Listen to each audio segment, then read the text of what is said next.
Hello friends, my name is Paramjeet Singh, and in this video we are going to learn about virtual networks, and we'll cover all these 10 topics in this video. So first one is IP address, subnets, NIC, that's network interface card, load balancer, application gateway, traffic manager, NSG, which is network security group, force tunneling, regional VNets, cross premises network, point to site, site to site, and express route. So let's start with IP address. So IP address is an address of your network hardware. So the hardware that you are using, like the laptop or a desktop, so it is basically the address of your network by which other computers will connect to that particular node. It helps in connecting your computer to other devices on your network and all over the world. And IP address is made of 32 bits. So IP address consists of 32 bits. We have 4 octets, as you can see in the example below, 192.168.1.100. So we have 8 bits in each octet, which makes it 32 bits, and that's how we like define IP address or write IP address in 4 different octets, right? So now let's jump into subnets. A subnetwork or subnet is a logical subdivision of an IP network. So for example, I have a cake, but I cannot eat it in one go. So what I do is I divide it into pieces, and so that the complete cake is not wasted. So subnet is a portion of IP address. Like when we talk about IP address classes, class A, class B, class C. So when you take any one network, it consists of a lot of hosts which we do not need every time. Like if we talk about class C address, you get at least 255 nodes hosts in that particular class C address. But what if you only need 50 computers? So rest of the 205 hosts will be wasted. So in this case, we do the subnetting, by which we can divide the complete network into small pieces and use it accordingly. The practice of dividing a network into 2 or more networks is called subnetting. The routing prefix may be expressed in classless interdomain routing (CIDR) notation, written as the first address of a network followed by a slash character and ending with the bit length of the prefix. So when you write any IP address, like you say 10.10.10.10, so this is an address of class A. But when we write /24, it means this address is classless now. It is not based on any class. We have changed the metrics. Like when we say 10.10.10.10 and do not write /24, it means it's a class A address, and the first 8 bits are network bits, and rest of the 24 bits are host bits. But when we write /24, so we have made it classless. We have customized this IP address, wherein I have assigned 24 bits to the network and rest 8 are only for your host part.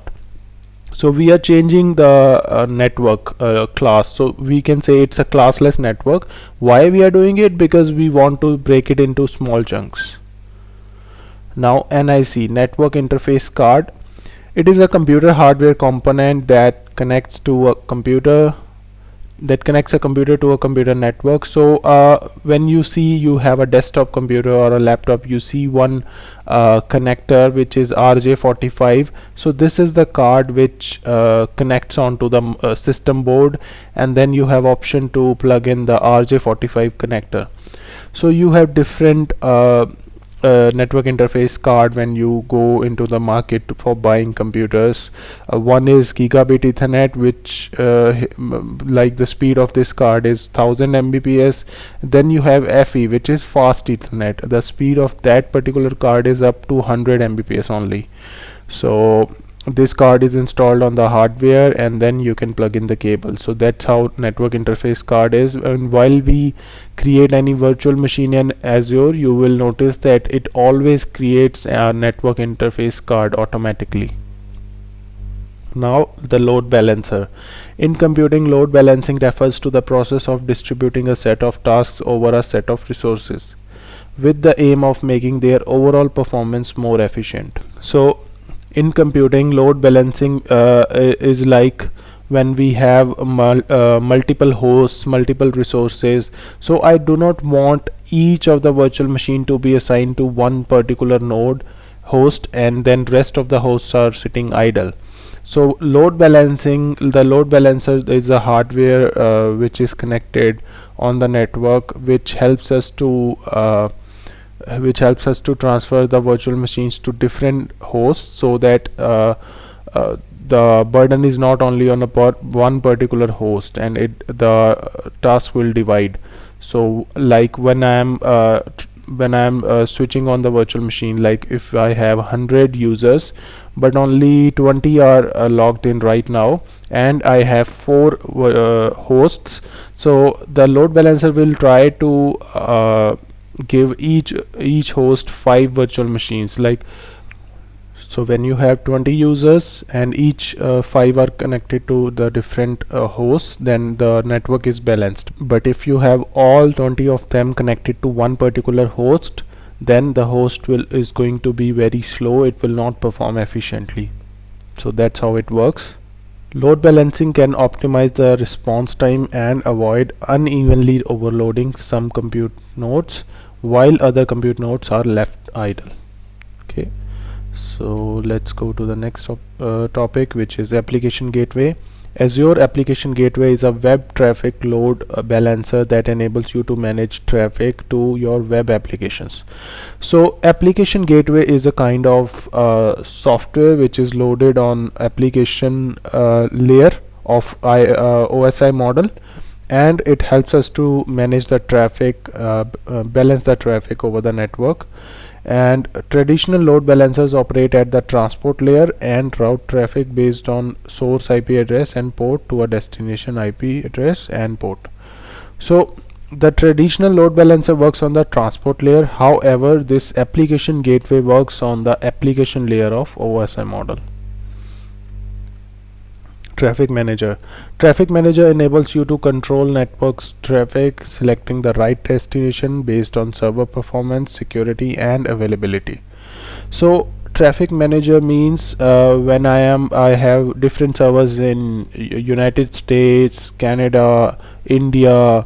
I have servers all over the world, but now when I am requesting any application on that particular server from India, then Traffic Manager will see and look for that request, like where this request should go to. Like I already have that application mounted on servers in different locations, Canada, US, India, but what if the request is coming from India? Then Traffic Manager will see which server is nearest to my request, and the request will go to that particular server, so that it becomes easier for the network to get the data, and it becomes faster. So it helps to improve the server performance. It also looks into the security and availability.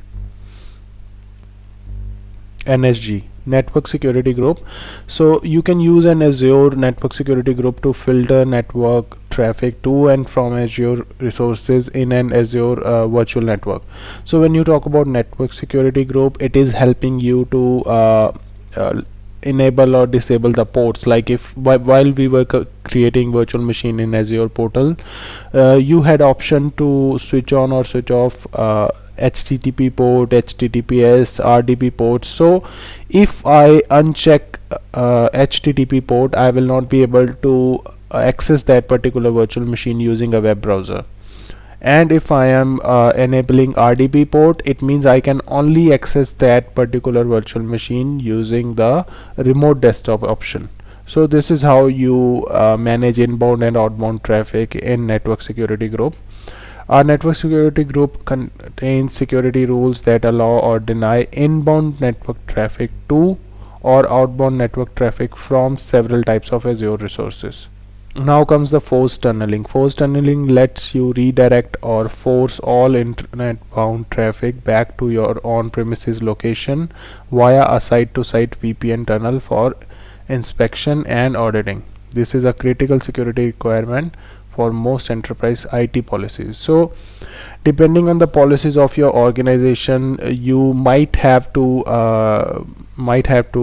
direct some traffic, some critical information or some confidential information within your network to audit it or to check it before transferring it to the network. Then forced tunneling will force it to first come inside the network on premises, and then only it will go to the cloud. So if you don't configure forced tunneling, internet bound traffic from your VMS is in Azure always traverses from the Azure network infrastructure directly out to the internet without the option to allow you to inspect or audit. So if you will not configure the forced tunneling, it will not allow you to audit your data. It will directly move it to the outside internet, and it is going to be insecure for you. Regional VNets. Regional VNet integration is limited to a single region where app services and VNet are in the same region.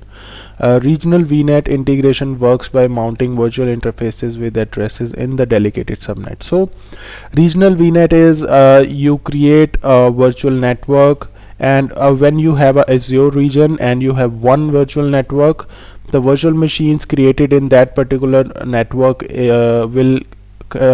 can connect to each other using the private IP. They do not need any internet. They can work over the intranet. But if you create virtual network 2 within that Azure region, in that case you need to enable the peering. Okay, but what if you have external computer and then you want to connect it to that Azure network? In that case you need point to site peering. So these are the regional virtual networks that you need to create depending on the requirement.